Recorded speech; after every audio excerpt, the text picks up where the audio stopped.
ഇന്നത്തെ ദിവസം നല്ലൊരു മഴയായിരുന്നു.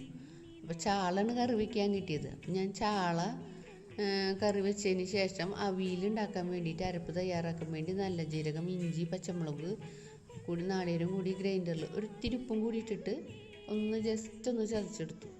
മുരിങ്ങക്കായ ഉപ്പും മഞ്ഞൾപ്പൊടിയും ഇട്ടിട്ട് ഒരു ഇത്തിരി വെള്ളത്തിൽ ഒന്ന് വേവിക്കാനിട്ടു. അത് പാതി വെവായി വരുമ്പോൾ അതിലേക്ക് ക്യാരറ്റ്, കായ, ഉരുളക്കിഴങ്ങ്, പച്ചപ്പയർ എല്ലാം കൂടി ഇട്ടിട്ട് ഒന്നുകൂടി ഒന്ന് വേവിക്കാനിട്ടു. അതിൻ്റെ കൂടെ കുറച്ച് പച്ച വെളിച്ചെണ്ണയും കൂടി ഒഴിച്ചു കിട്ടാം.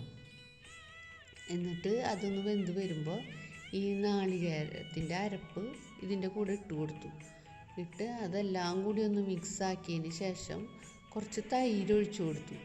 ഈ തൈരും കൂടി തൈരെല്ലാം കൂടി ഒന്ന് മിക്സ് ചെയ്ത് എല്ലാത്തിൻ്റെ കൂടെ ഒന്ന് മിക്സായി വന്നതിന് ശേഷം കുറച്ച് പച്ച വെളിച്ചെണ്ണയും കറിവേപ്പിലയും കൂടി ഇട്ട് കൊടുത്തു. ഇതാണ് കേട്ടോ എൻ്റെ ഒരു സ്റ്റൈല് അവിയൽ വെക്കണത്. അങ്ങനെ ഞാൻ മീൻ വറുക്കാൻ വെച്ചു. മീൻ വറുക്കാൻ വേണ്ടി കറിവേപ്പില ഇട്ട് കൊടുത്ത് അതിൻ്റെ മീൻ വറുക്കാൻ വെച്ചു.